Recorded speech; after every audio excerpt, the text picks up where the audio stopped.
Hello, everyone. Welcome to Progress Junior Golf with Live Sport Now and the England Golf Young Ambassadors. My name's Steve Jackson, and this is Ian Waterhouse.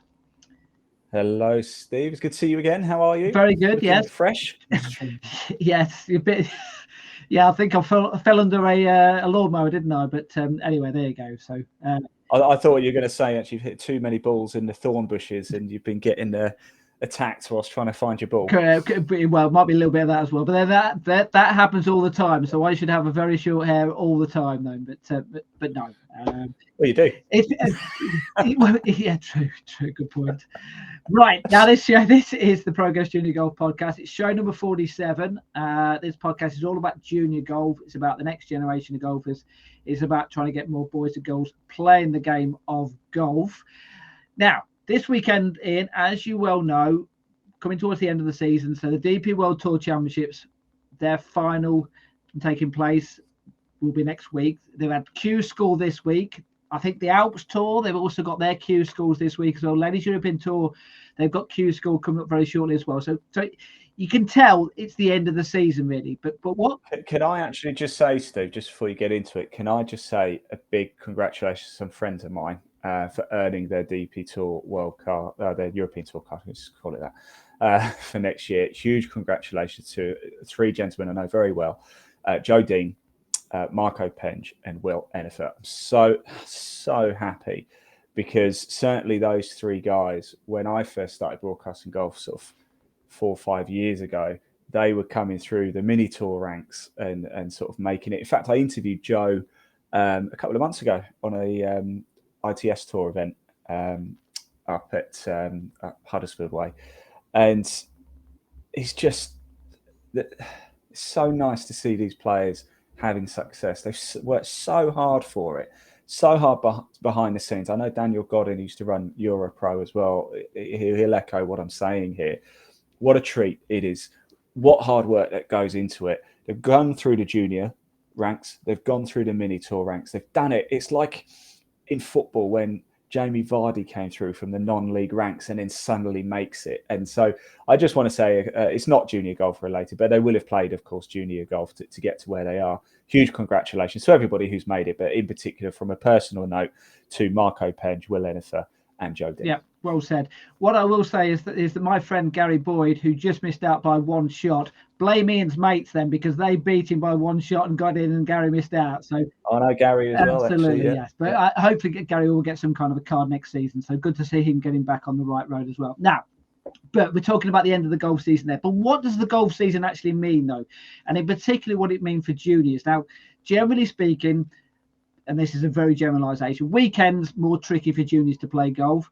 Adults, that they tend to take the tee times up, and obviously with the nights drawing in at the moment, it's more difficult, with the amount of light that you get in the evenings to actually play in the evening. So when it comes down to it, it's Christmas is the next opportunity to play golf. It's February half term, it's Easter, it's May half term, it's the summer holidays, and then it's October half term. And what's the common characteristic with all of those things here? Half term, you said there. Half term, summer holidays, Christmas, February half term, Easter. What's the common characteristic? School holidays. School holidays. Schools. Exactly. So basically, are we turning around and saying that that's the only time that kids can play golf during the school holidays? Well, that's what we're going to look at today, because we're going to look at golf in schools and find out whether there are opportunities for people to play golf when they're at school. Because, we're that generation, Ian, whereby I didn't have the opportunity to when I was at school. Did you have the opportunity to? No, I didn't. And actually, I'm really looking forward to hearing from our guests today because, I'll be brutally honest with you. My son is 8 years old, so he's in year 3 at school. And just getting him to do a proper PE lesson is hard enough, let alone golf. Do you know what I mean? And I'm sure we've got Andy on, but we're really looking forward to hearing from Andy, and because I know he's very passionate about this, and rightly so.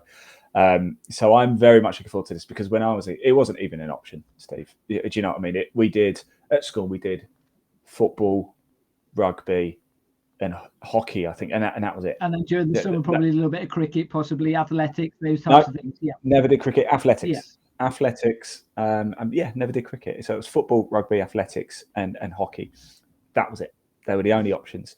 Maybe I just went to a rubbish school. I don't know. Well, hey, I'm not going to comment on that. And if you are from Ian's school, look how he turned out. Yeah, proof that it was a rubbish school. Right, but let's have a look at this further then. So Sky Sports, we mentioned the DP World Tour, the tour finals coming up next week. We'll go into a little bit more details about that later in the podcast as well, because we're going to be doing something on that in our next podcast. But of course, Sky Sports is going to be covering the DP World Tour. Nick Doherty is going to be there as the Sky Sports presenter. Now, I know that he's got a real passion for schools golf. He's got involved with the Golf Foundation as an ambassador. And it's one thing which he wants to do is get more kids playing golf at schools. And on the back of him and on the back of the Golf Foundation, they've brought this scheme out called Unleash Your Drive. And you mentioned the name Andy. So Andy Leigh is the manager of Unleash Your Drive. So we're going to hear from him. We're going to hear all about the things which they're trying to do and how they're going to go about doing it. So obviously it'd be fascinating, if you're a pupil, if you're a teacher, if you're basically anyone within the golf industry, have a listen to what Andy has to say and see how you can get it into your school and how you can get your kids involved, because I think it's really important. But also, as we always do on the Progress Junior Golf podcast, as much as we can, we try and get the junior perspective as well. So we've got England Golf Young Ambassador Daniel Robson as well. So he'll give his perspective. And, he might not have played any golf at school like we did. He may have played a little bit of golf at school. So let's find out what he has and the kind of experiences that he had and see how that balances up with what Andy's trying to do and what we're trying to do as a golf industry as a whole. So fascinating subject this evening. Right. As always, though, first things first, let's do the latest junior golf news then. Right, there it is. There's it. It says it at the bottom. First order of business, Steve, just to remind everybody, if that's okay with you, that this is an interactive show. Of course, we can see the comments. We do want to hear from you. And of course, tonight, we would love to find out whether playing golf at school was an option for you. Tell us if it was. Name the school. Why not? It's an open podcast. There's no, we're not looking to hide places. You want to big up your school and say, yeah, we had opportunities to play golf. If you didn't and you went to school and asked them why not, tell us what happened and feel free to name and shame them. I don't care. I've made my position quite clear at my school. Absolutely, yeah. I was going to say your school's going to ring up now and say, yeah, well, we gave him the opportunity to play, but he just turned around and said he wanted to go around the bike and have a smoke and a cigarette. Or No, that didn't happen. Okay. That didn't happen to both. Right. But yeah, please do get in touch with us. We can see, because we do want to hear from you. A few ways you can do it. You can see that little QR code actually just above Steve's head. If you scan that, it will take you through to the Live Sport Now YouTube channel, where this video will be at the top. And there's a live chat section. Comment in that live chat section. I can literally bring your comments on screen as well. So please do get in touch. Do hit subscribe whilst you're there as well, because it helps us out. And Steve, yeah, and it is repeated as well on Sunday as well. So although it won't be live on Sunday for obvious reasons, still send your message in if you watch it on Sunday, because we get the messages and we can certainly talk about it the following week or following podcast and bring up some of the subjects which have cropped up during the talk. The golf was great today. On Sunday, wasn't it? Brilliant. Yeah, absolutely. I can't believe they won with 5 eagles in the last round. I mean, wasn't that fantastic? Yeah. I mean, I'll tell you, if that happens now, my word. Yeah. You're and you're wondering why I've got short hair. It's got hit on the head so many times whilst I was watching it. Yes. Yeah. Hasn't grown an inch since we did this podcast live on Wednesday night. Yes. Yeah. Right. Anyway, we digress. Right, let's talk junior golf news then. And ironic enough, we're going to talk about the DP World Tour qualifying school. You mentioned some of the pros who've made it through. There was one amateur golfer who made it through. In fact, out of the top 59 players, there was only one amateur in that top 59, and he happened to be a junior golfer. He's been mentioned on this podcast previously as well. I think it might be this time last year. He actually played in 3 or 4 events over in UAE. Well, Josh Berry, congratulations to Josh Berry. He's only 18 years old. And how about this from rounds of golf? I actually played at the golf courses which he played at. Infinitum over in Spain, which is about an hour south of Barcelona. The Lakes course and the Hills course. Scores 67, 68, 70, 67, 71. And obviously 6 rounds you go. So he's going into that final round thinking, whoa, this could be a little bit, well, how about that? He dropped 1 shot in his final round and shot 70 and finished in 20th position. So congratulations to Josh Berry for earning your tour card at that young age then. So good luck to him. Right, another competition which we mentioned in the last podcast, we were previewing it. We were saying some of the players who were playing in the competition. the Justin Rose Telegraph Junior Golf Championship took place over in Portugal. We've got a photo of the boys and girls winners. It was, like I say, it was played over 3 rounds of golf. So boys winner was Morton Bailey there from West Hove Golf Club on the left-hand side. Girls winner was Annabelle Peaford then. Scores for this competition, I mean, cracking scores to win it. Over 3 rounds, Morton Bailey shot 69, 71 and 69. And actually, on that first day, he had 5 birdies in his front 9 to really get himself to a great start, and in the end he won by 6 shots as well, so really good victory for him. Philip Crowe. Can I just ask Steve, why did Dylan Shaw Radford withdraw? I don't know. I did see that. I wasn't quite sure. And I hope, well, you would, if you follow my logic here, I hope it was an injury, because you would hope that he hadn't pulled out because he didn't have a great second round. But as a defending champion, obviously, I would guess that it had to be something quite serious, because he would have wanted to do really well in this competition. And obviously, I think he had world ranking points, so obviously it was a big event for him to play. But yeah, it was a good spot there, because I did see that he was the only one who pulled out. So, Dylan, if you are watching this, if you did pick up an injury, I hope you're feeling better now. So Philip Crowe finished second, 70-76, finished with a 69. Joint third place was Jake Wallace and Connor Graham. The girls, as we mentioned there, Annabelle Peaford from Walton Heath won 300 par. She finished 70, 70, 73. Now, I mentioned about the fact that Morton started really well on his front 9 on the first day. Other way around, actually, Annabelle didn't start off quite so well on the front 9 on the first day. Back 9, though, 5 birdies on the back 9, and then went on to, really took it on from there and went on to win by 5 shots in the end. She won from Freya Russell and Sophia Fulbrook, though. But you have to say hats off to Freya, though. Her final round, 66 with the final round to really shoot up the leaderboard. 8 birdies in that final round, so well played to her. Now, as you can appreciate this time of the year, not too many competitions, and the ones we've mentioned there have been overseas. And we're just going to mention one more now. This is one which is going to be taking place next week. I'll be there. It's the Faro Series Grand Final. Takes place in the UAE at El Alain Golf and Shooting Club. A couple of players who we know who played in it last year. Ben Bolton, who actually played in the Daily Telegraph over in Portugal, and Isabella Taylor-Stokes are a couple. But lots of players from the UK and Ireland, and just some of the other countries who've got representatives: Spain, France, Sweden, Finland, Czech Republic, Slovakia, Poland, Austria, Latvia, Serbia. That's just in Europe.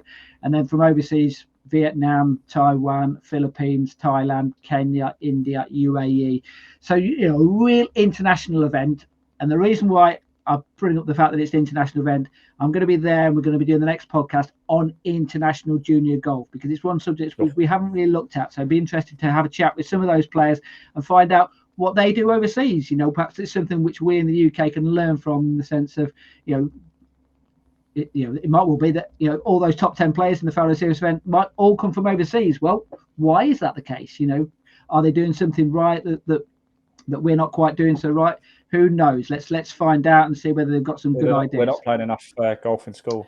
No, yeah, that's why. No, exactly. That might well be exactly the reason. And actually, if you remember as well, when we did the news last week, and we talked about, and actually the last couple of weeks, when we talked about the Solheim Cup and the Junior Ryder Cup, there was a lot of Europeans who were playing in those teams, and not many players from Great Britain and Ireland. So perhaps there is something in that, in the sense of, and also you look at the Ryder Cup teams now. You've got the likes of people coming from Denmark, and other countries whereas perhaps 10, 15, 20 years ago didn't have players from those type of countries playing in the Ryder Cup. So, it's a developing thing, and they must be doing something right at professional level. Let's find out what they're doing at junior level and see whether we can learn from that. So that's going to be fascinating to talk about that.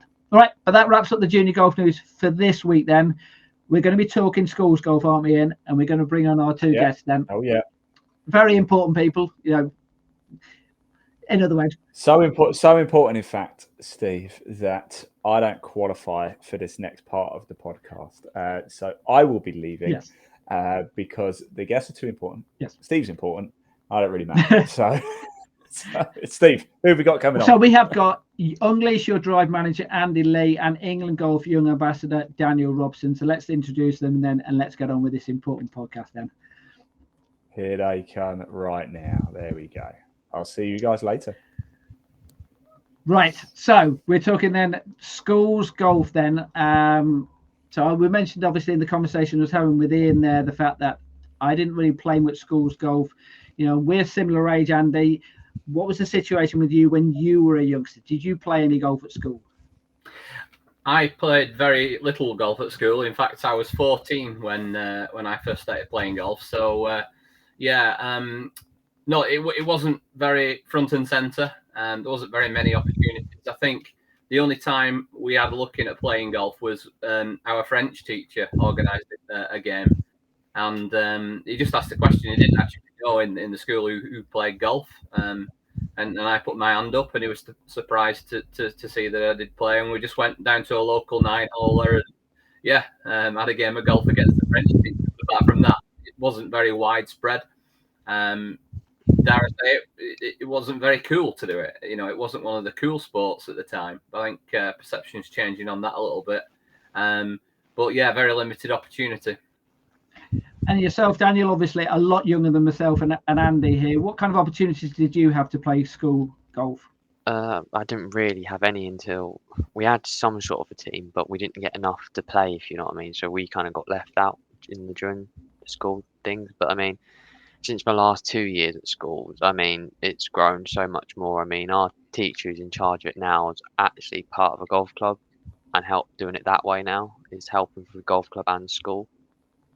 So Andy mentioned the fact that he started playing golf at the age of 14. I started playing when I was 10 years old. How old were you when you first started playing, Daniel? I was 5.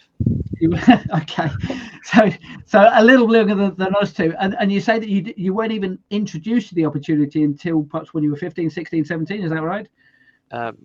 More of the opportunity for school, yeah. Yeah. Okay. So obviously this is something which you've had to look at, Andy, in the sense of, you know, Daniel's age group and younger as well, of trying to get it in. Now, we're going to be talking about Unleash Your Drive here. We're going to get your take on exactly what it is here. But first of all, we're going to play the promotional video, which you put together or helped put together.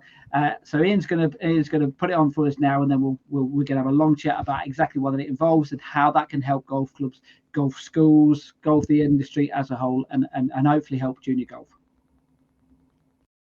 Golf is so much fun. Just focus on the ball, forget any worries, and just whack it away.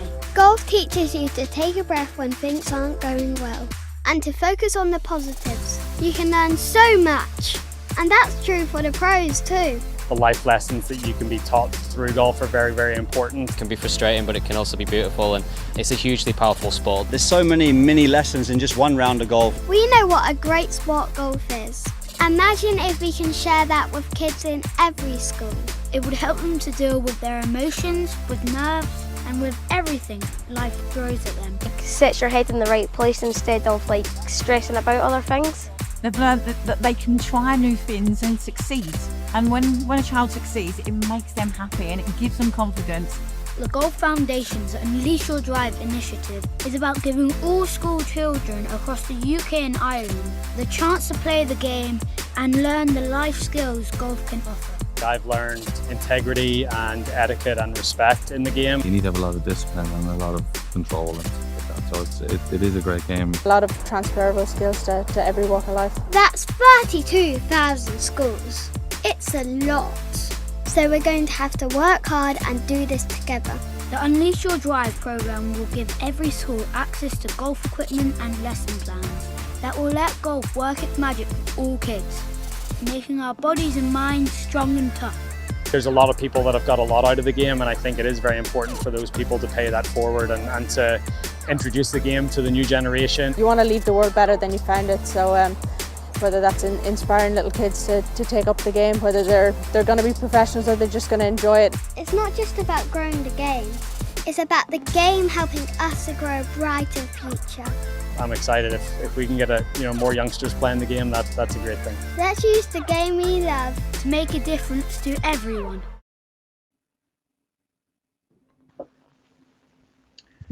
Now, the interesting thing about that video is the fact that I didn't actually see the video. I heard it all, but it was, for whatever reason, my screen locked up on me, so I didn't actually see the video there. But I did see it beforehand, so I know. I suppose the big thing with setting up that scheme was and doing that video is the first thing you notice is the amount of big names that are part of it and trying to help you. How important was it to get those names involved, Andy? Sorry. Yeah, absolutely. It is, and throughout the message, it's about doing this together. And I think if we can get, enablers and supporters on board to push our message, it's really important. Now, you mentioned earlier on that, Nick Doherty is an ambassador of the Golf Foundation. He's actually the president of our charity, which is really good. And he just didn't really want to step in and use that as a position. He wanted to do something with it. And if you hear him speak about the Golf Foundation and what the game has given to him, he's really passionate about it, and that really comes through. And he didn't want to just have it as a position, like I said, but he's really driving us to go for this. And 32,000 schools. Like, yes, that's a great question. Why can't every school have golf? Well, that's a great question. If there was no barriers, then why can't that happen? So it's really driven us to have that big headline number of the big goal of 32,000 schools. That's every primary school. That's every secondary school in Great Britain and Ireland. But yeah, you're absolutely right. I mean, having those iconic names, then people, it makes people sit up and listen and draws a little bit of a spotlight on what we're trying to do. And from your point of view, Daniel, as a young golfer, presumably when you first started playing, the opportunity to have, some of those big names be associated, and even have you ever met some of those players who were in that video, for example? I mean, I met some of them, not in the sense, met them, but you see them on the course, when you watch them. But I mean, like you said, the opportunities, I think still at a young age, I only got into it because of my dad. It wasn't as if I was promoted through that way, through anything. But I suppose it is key is the fact that you have to have some kind of role models, or do you not? Did you, as when you were playing, did you watch much golf at the time and think, I want to be one of those? Well, I kind of did start watching golf and realise that, but I mean, it was one of those where my dad started me off, and then once who he watched, I kind of got interested in. So all the role models that kind of he looked at kind of became my role models because I didn't know really anything better, if you know what I mean. Okay, let's talk then specifically about the scheme then. When did it start? When did that process start whereby this is something that we need to start working on, Andy? Well, it's something that the Golf Foundation's always done. I mean, we celebrated last year our 70th anniversary, and when Henry Cotton and the others got together to look at, even back then, 70 years ago, realizing that there was a decline in participation, but also as well that the game needs opening up to more people, is that one of the avenues was to actually go into school. And there's a great picture of Sir Henry Cotton stood there in a school teaching a group of kids the correct grip and, more traditional looking golf clubs, as you can imagine. But it really stems from that. And we're really, proud of those roots. But actually being really active with it, probably 25 years ago, we developed an initiative called Try Golf, which is an adapted version of the game. So plastic clubs, foam golf balls. And we needed to realize that we need to be able to take this game to the masses. And rather than encouraging children and young people to come to the golf club, which can be a barrier, well, why don't we take the game to them? So being able to use the adapted version is, golf can be playing in the confined spaces of I think the task that the Golf Foundation set themselves 25 years ago was that if they can push tables and chairs to one side in a classroom, can we play golf? And the answer was yes, that they could at least do some putting challenges. And then the more space that you have, it could grow, and then you can go into the hall, you can go onto the playground, you can go onto the grass facilities as well. And it gave them the confidence to just develop that concept. And, through team games and activities, you can really deliver golf to quite a big audience while keep them quite active and engaged. That's important, isn't it? If you've got like a typical class of 30 kids, is that it's not static. It's got to be exciting. It's got to be engaging. We've got to switch these children and young people on. And if it's human nature, isn't it? If it's boring, then we're not going to do it again. So we've got a great opportunity to number one, to go in and say, look, golf is fun. First and foremost, golf is fun. Let's play some games. Let's learn some skills. And that was the very raw program back in the time. That's what it was all about realizing that the perception of golf, it's for white middle-aged men. It's boring. It's slow. And that's the perception. we've got to start to break that down. So by being able to take this bright, colourful version of golf into school and start to chip away at that, excuse the pun, trying to break that down was a massive thing. We got a little bit caught up in that because we then realised, well, there's a whole lot more that we can be teaching these children and young people. We in the game realised that golf is good for children, and they do develop not just golf skills but life skills as well. But we're probably waiting until they've actually gone through the junior section or a certain period of time being in the golf environment, playing the game with the rules, the etiquette, the maybe playing with adults, just the sense of being at a golf club or a golf facility. That develops a young person. That develops a young person. So we have to look at the skills of golf about, right, what could we now drop into the program that we physically deliver in schools? So take some of the learning, the life skills of golf and put them in a program. So a few years ago, we had our Skills for Life motto about saying, well, let's teach kids about honesty, respect, cooperation, self-motivation, perseverance, those sorts of skills. But then we realised back in 2019, working with an organisation called Yeast Limited, is that mental toughness and the resilience side and what goes on in the mental side of golf is actually something that we do use on the golf course, but we use in our wider lives as well. So what we set about doing was teaching mental toughness tools with the program. And we started off with golfers. This was not in the schools originally, but we took some samples of golfers from those that are maybe just beginners, improvers, but also then those that might be representing the county. So you had a wide variety of abilities of golfers, and taught them over 10 weeks these mental toughness tools.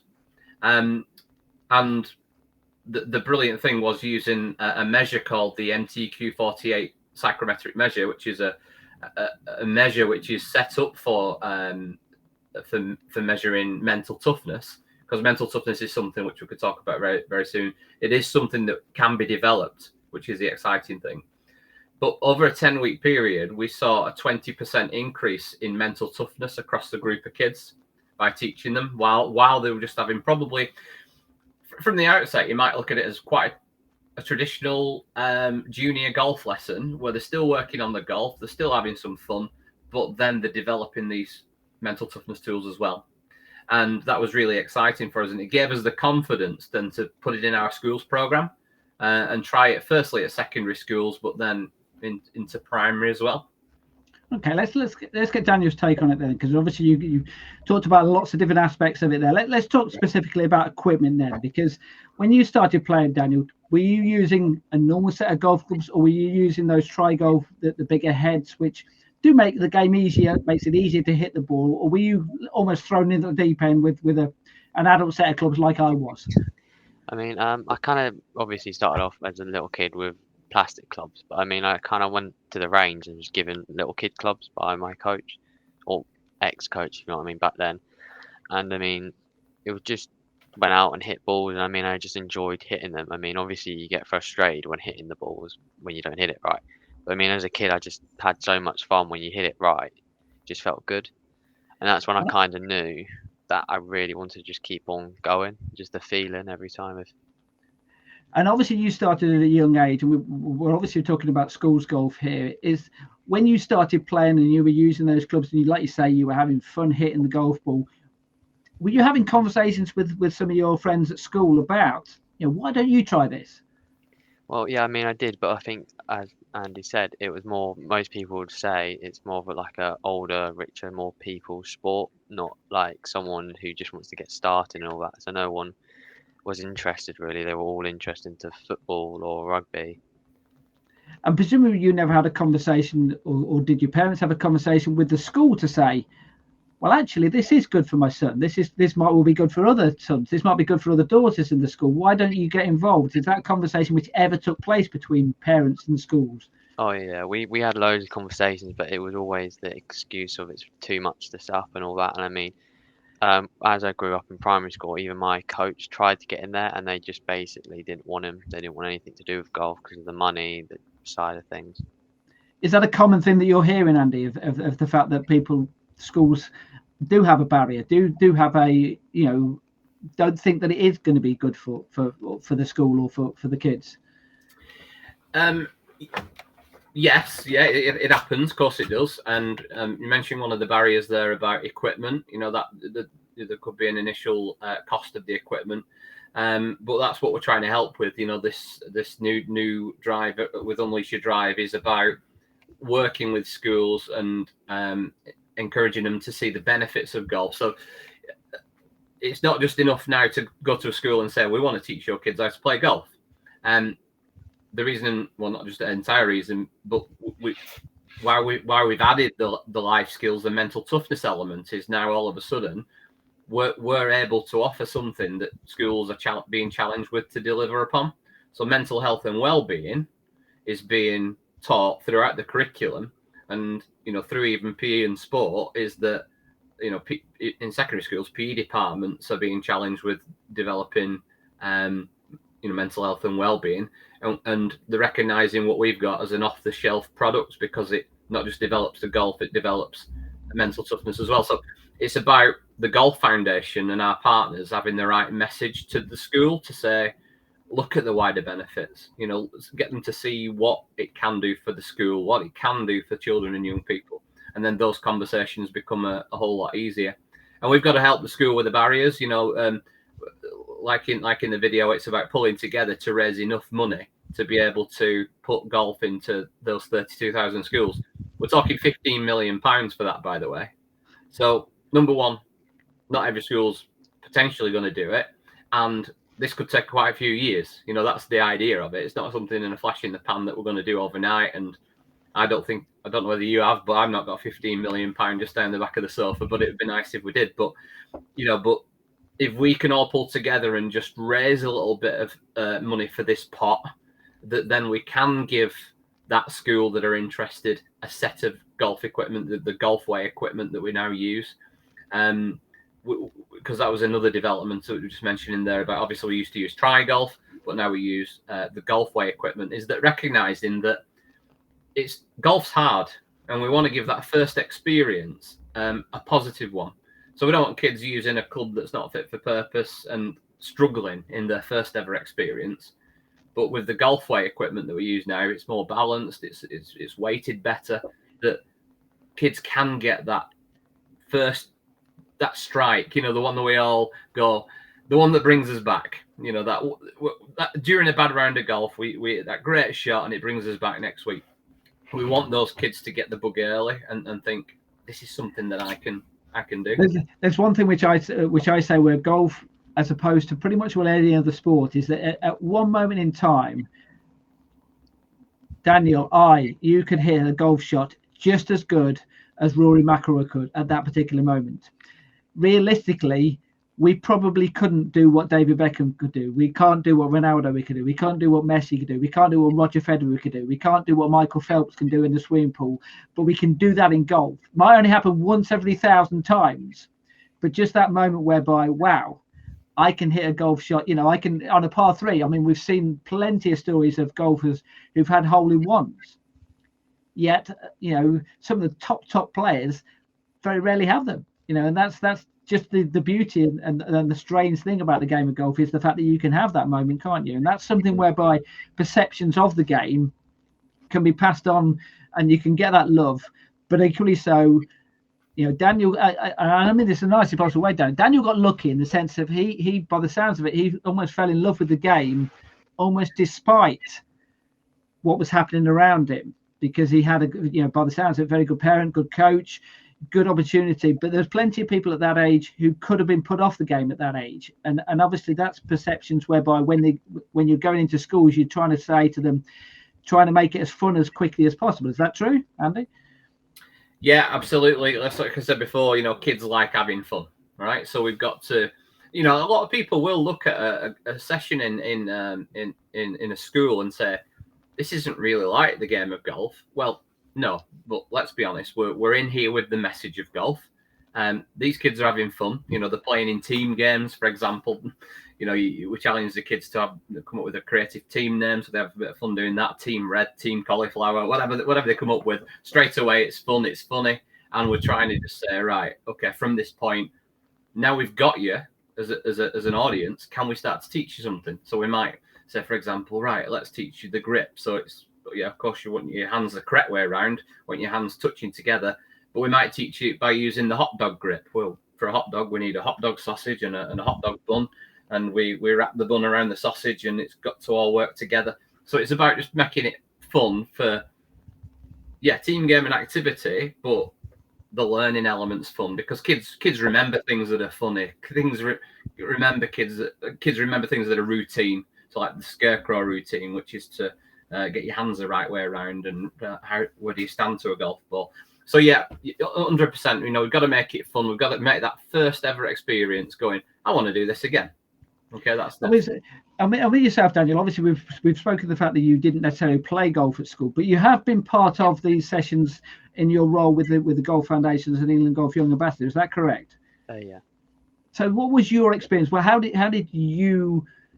did you see from the kids when they were going through that process with Andy? What kind of reactions did you see from those kids? I saw a lot of enjoyment. I mean, they picked it up, and it wasn't one of those where they'd hit a bad shot, because I think with the clubs you can't really hit a bad shot really, because they're built in such a way for kids to just have fun. And I mean, the fact that everyone's picking up a club and enjoying it and not chucking it or putting it down and giving up is a lot better than what it was before. What about in those sessions that you were having? Were there some people who had already played the game in those sessions?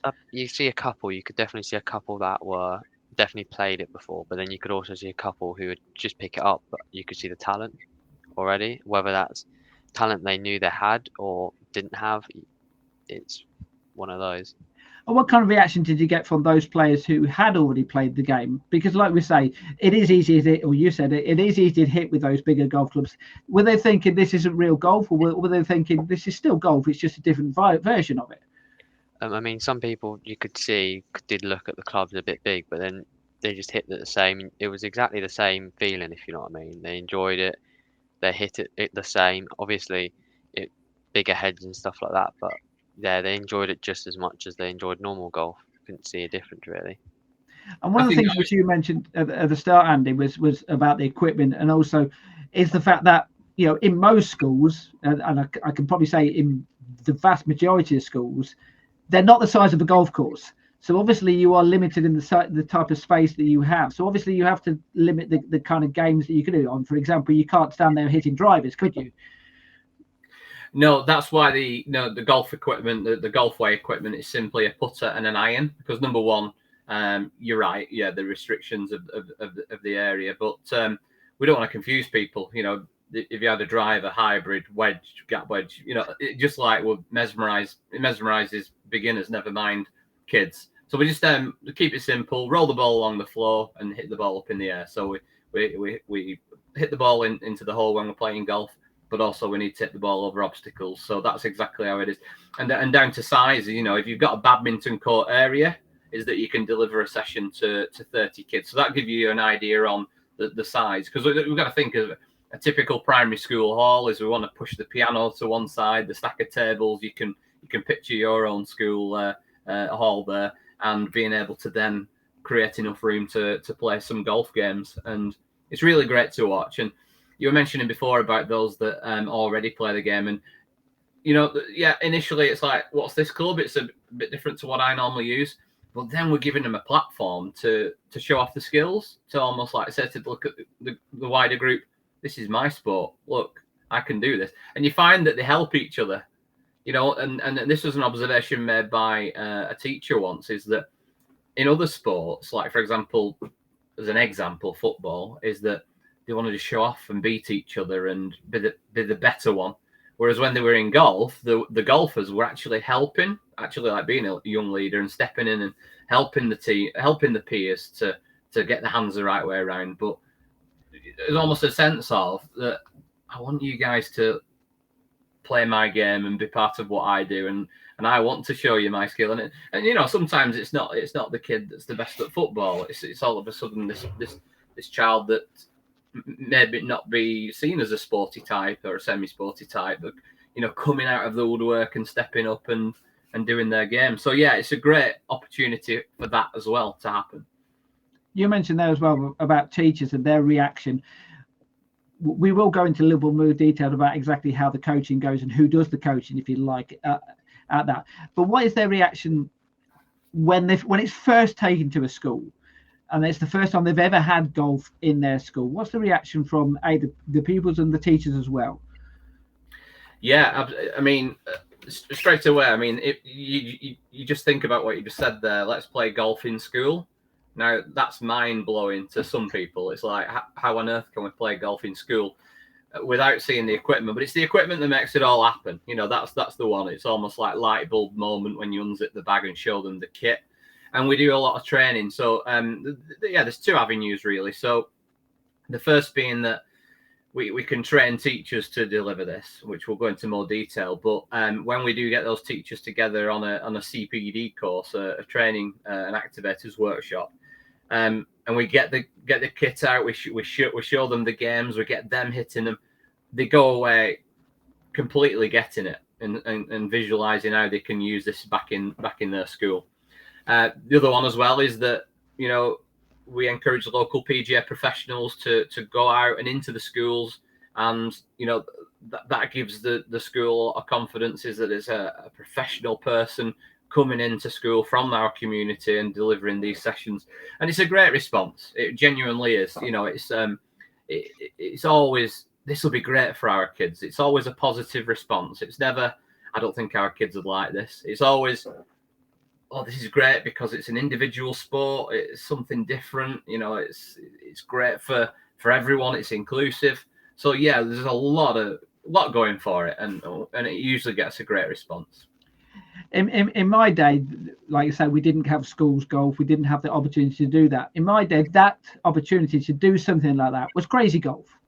It was going on little putting, you know, it might have been, even actually on a putting green or something like that up in Scotland or something like that, or the actual crazy golf where you're playing through all the, the obstacles and all that. Is that something you did as a child, Daniel, a crazy golf side of things?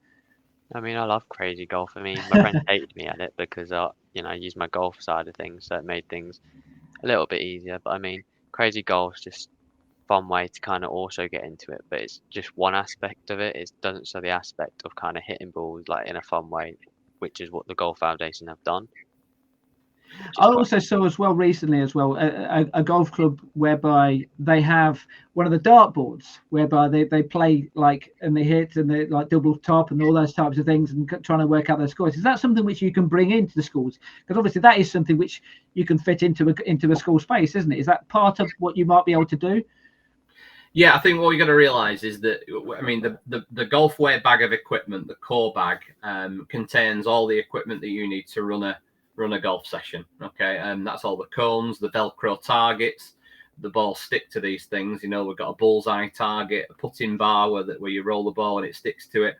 We've got big plastic holes with flags where the ball will stick to the center of it as well. So there's a lot of kit within that bag that can just be that one-stop shop. But we do, yeah, we encourage people to think outside the bag, so to speak, and say, right, what have you got to around you? Use your natural environment. Yeah, we've seen it before where, there's bringing the dartboards in, so to speak, big chipping nets and Golfzilla. I don't know whether you're familiar with Golfzilla. Yes, I am. Yes, I've seen that, yes. Big inflatable dinosaur that rocks up. You know, you've got to look at that and go, what is it? I'm interested, and it draws people to it. So anything that's visual, anything that make it look cool, good, exciting, yeah, we welcome it. But what we've got to realize is that you don't have to have thousands of pounds to deliver golf in your school. And this is the barrier we're trying to break down, is that, working with our partners at Golfway, is that it's affordable. We're either going to fund this for you, or primary schools and schools do have a level of funding, and we're going to encourage you to invest that into golf kit. Okay, so obviously we if you like, we've set it up now. So the school has had it, they've had their first session, it's been a success They like the idea. The school likes the idea. The kids like the idea. What's the next step then? How do you take them from there to keep them in the industry, to keep them playing golf? Yeah, no problem at all. Yeah, so you're right. We've got to deliver something what we call fun and meaningful within the school environment. So we were saying before about why we've got this captive audience. What can we teach them? And the important thing is to say, right, we want to give them some level of golf that when they do come across a golf opportunity next time, whether it be pitch and putt, whether it be adventure golf, whether it be driving range, that they'll say yes to it, okay, because they've had a 6-week experience in school, and they've come away from that 6-week experience in school thinking, well, yeah, I know enough now to give it a go again. So hopefully we're building confidence with our program, and that's an important reason for for us doing it. What we also then encourage is schools to create a link with their local golf facility. And again, think outside the box with that. It could be your traditional golf club down the road. It could be the driving range. It could be the local adventure golf. But what is that next step? And any schools are always encouraged to do signposting, to provide exit routes from whatever sport and activities that they're doing, is that to make sure that there's a next step. And through our network of golf route centres, which are golf clubs that we work with to make sure that there are opportunities in these golf facilities to start, learn and play for beginners and improvers and more advanced golfers. But what we want to be saying is that next step from having fun at school needs to be locally affordable and in line with other sports as well. And the key one is in line with other sports, is that let's be on the same perch as the cost of it would to play football, cricket, rugby, tennis, and not be seen as that sport up here where, all right, it's all very well having a 6-week batch of lessons at school and a great experience and fun, when all of a sudden then the cost is up here. So it's got to be locally affordable, and that's something that we really pay attention to and encourage and champion.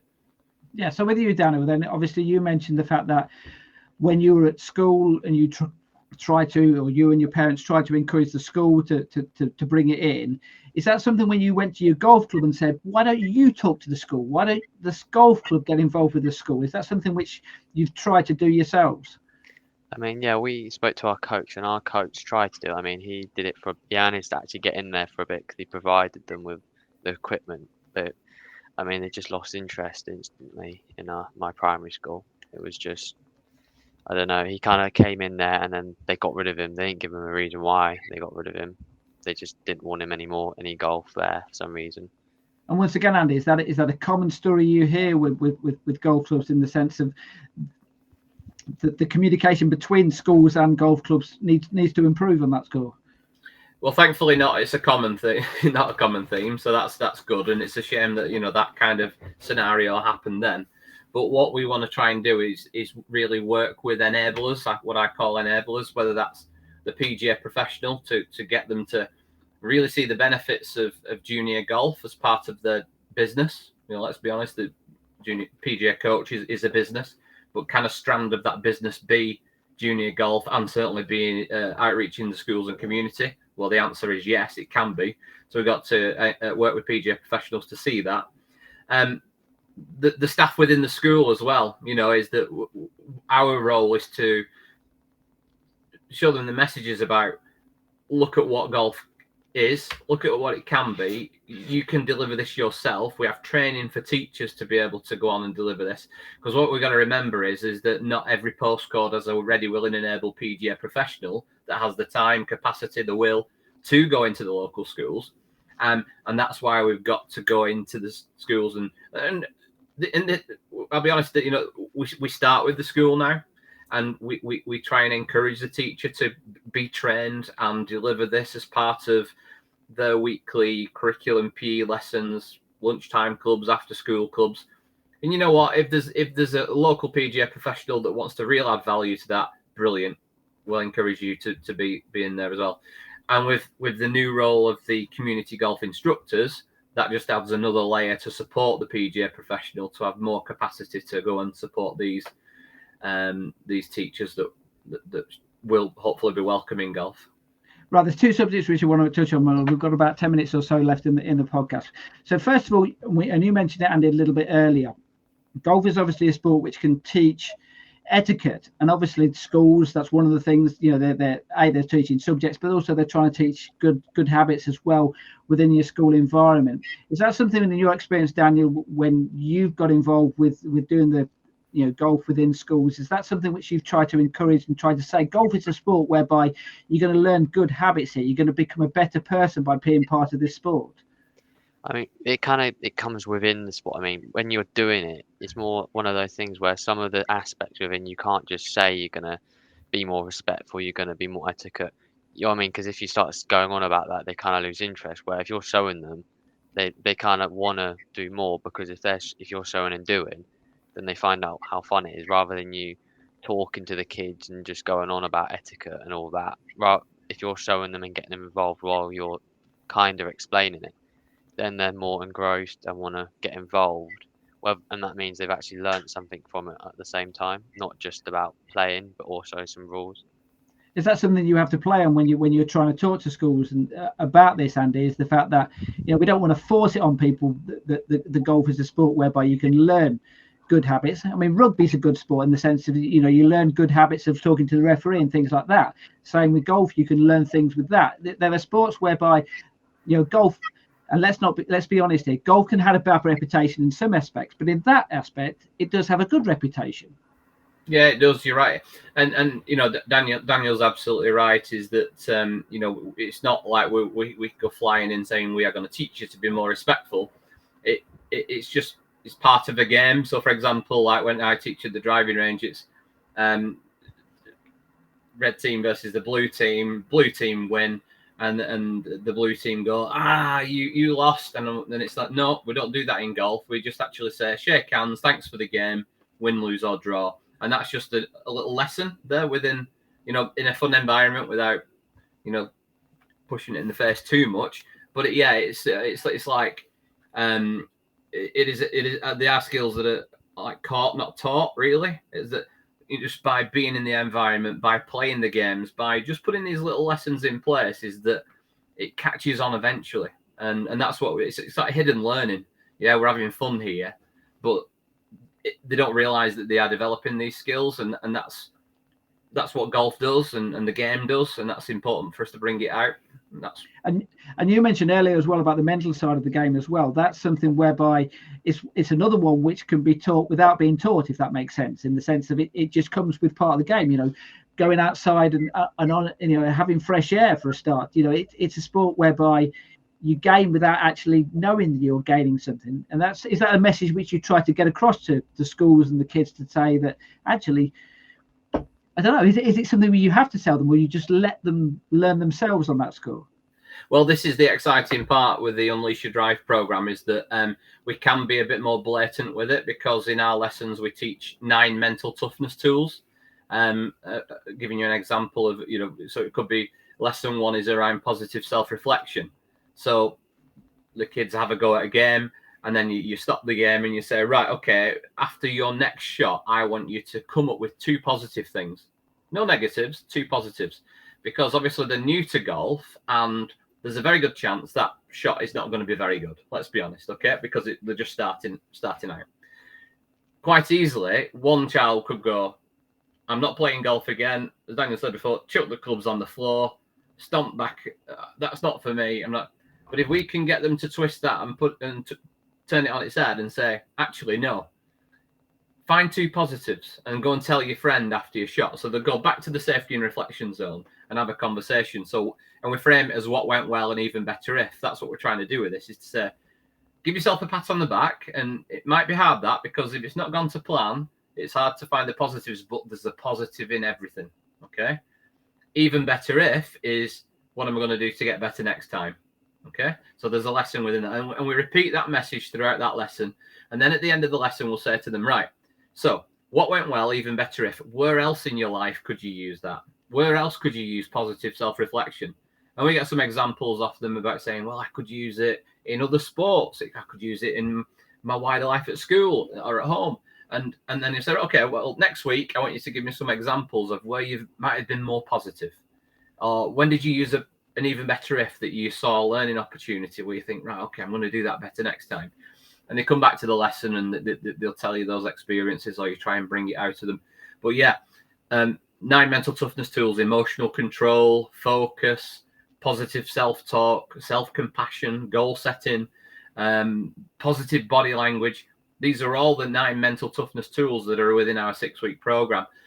And I mentioned it earlier on, we can measure the impact. And that's what's exciting schools, is that they can do a 6-week golf program and they can do a self-assessment on those children, which is just 15 simple questions before the 6 weeks and after the 6 weeks.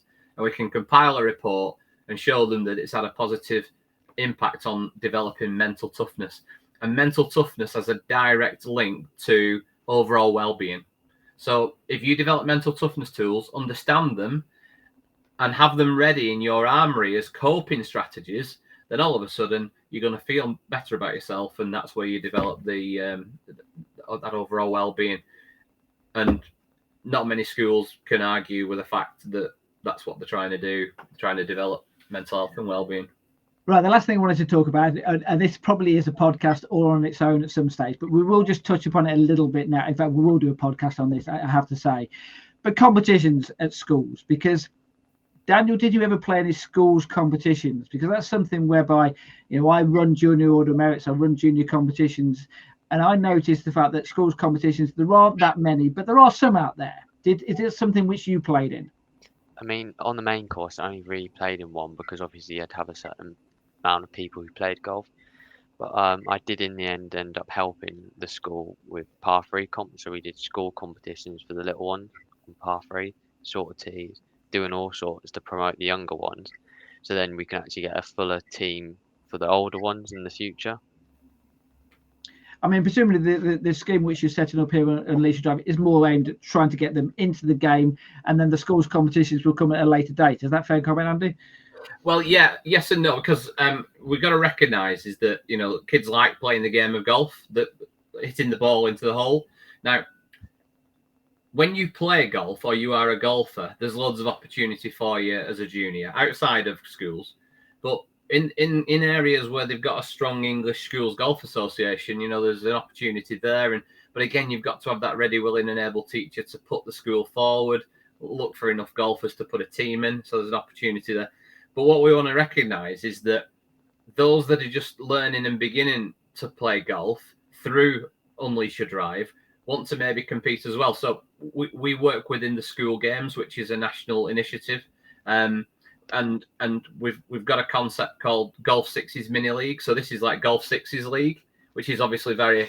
That's the podcast we're going to do on, by the way. We're going to do one on the Golf Sixes. But yes, carry on. Absolutely, yeah. So Golf Sixes League, I'll not steal the thunder of that one then, but it's very popular and growing really rapidly within in the real golf environment. But we're taking the concepts of that and delivering it in schools. So it's basically 6 holes of golf. And then when we say 6 holes of golf, this is a golf course made out of cones and markers and flags and using the Golfway equipment. You can turn a football pitch area into a 6-hole golf course. And that means then you can have class versus class, school versus school. So you can have a central venue at a school and invite other schools to bring 6 kids along, play off in pairs. We have a scramble. So basically it's Texas scramble, no pressure on an individual. The most points wins, and it's a whole lot of fun. So we're really trying to have this competition and this level of golf that you can feel like you're playing the game without actually being on a golf course. Okay then, Daniel, almost the last word to yourself then. If someone's watching this, if they're your age, or if they're perhaps a little bit younger and they want their school to get involved with this, what would your advice be to a junior to say, yeah, this is something our school should be doing? What would your advice be to them? Definitely speak to the right teachers and find people on board, because I mean, I felt lucky a teacher who was actually trying to promote it, and he wasn't even a PE teacher, he was a maths teacher, and he helped me, and we managed to persuade the PE staff to then go on and request for funding to then promote it even more within the school. So there's always someone within a school who wants golf to be good, but doesn't know there's people who actually want him to do something about it, or she, or whoever, to do something about it. And presumably that's the same thing, that the parents, they could have a word with the school and do exactly the same thing as well. Yeah, parents could, but it's all preference, to be fair, because if it comes from a kid talking to a teacher, it shows a bit more confidence, I think, and shows a bit more willingness to want to do it, compared to if the parent goes in, it's still just as good, but not as effective, in my opinion. Okay, so we have those children, they've gone to speak to the teacher, the teacher then thinks, right, I need to go and speak to the principal of the school or whatever. They come to you, Andy. How do they get this set up then? Give us the, this is your opportunity to sell yourself. What's the website? How would they go about involved in setting this up then at their school? Well, first of all, I'll appeal to those children, teachers, parents who want to go and have those conversations, is to use some of the materials that you find on the Golf Foundation website, which is www.golf-foundation.org. You can find lots of information about Unleash Your Drive on that. And there's an opportunity now for primary schools to register for a fully funded program. You can get the kit, the resources, the training, all done online, the training, and it's not costing you a penny. And we're encouraging schools to apply for that. The deadline's the 15th of December, and we want to get 250 schools all signed up for it in the first wave. We're repeating that now. Deadline 15th of December. Get your applications in. We're doing it on a case-by-case review. Not everybody who applies gets it. We want to make sure that they're fully bought into it, wanting to deliver the mental toughness elements. Why are they wanting to do it? What's the mental health agenda? Give us the reasons why you want to introduce golf. So they've got to apply for it. But yeah, if they're ready, willing, and able, we're ready and willing to support those schools as well. So yeah, the Golf Foundation website is where it's at. All right, fantastic. Look, I really appreciate both of you coming on and talking schools golf. As we mentioned, we will be doing another podcast on the golf sixes and how that works, and also perhaps one on girls golf as well, girls golf rocks as well, and how these different ideas work, because the whole point of the Progress Junior Golf podcast is to try and get more kids involved in the game of golf. That could be at club level, it could be at county level, it could be at school level. So if you are been watching this and you think this should be at my school, then please get in touch with all the details that Andy's just given you there. Thanks so much to Andy for coming along. Thanks very much, Andy, as well, for joining us. Just a quick mention, the next podcast we're going to be doing is in 2 weeks' time. We're going to be doing one international junior golf. So perhaps it might be one for you to watch, Andy, get a few ideas about what they do overseas, about I'll ask the question to see whether they did schools golf overseas, and we'll find out whether it's quite as popular overseas or whether they're a little bit lagging behind. Who knows? But that will be the next podcast for another day. But thanks very much for watching this evening, and we shall see you very soon. Thanks a lot.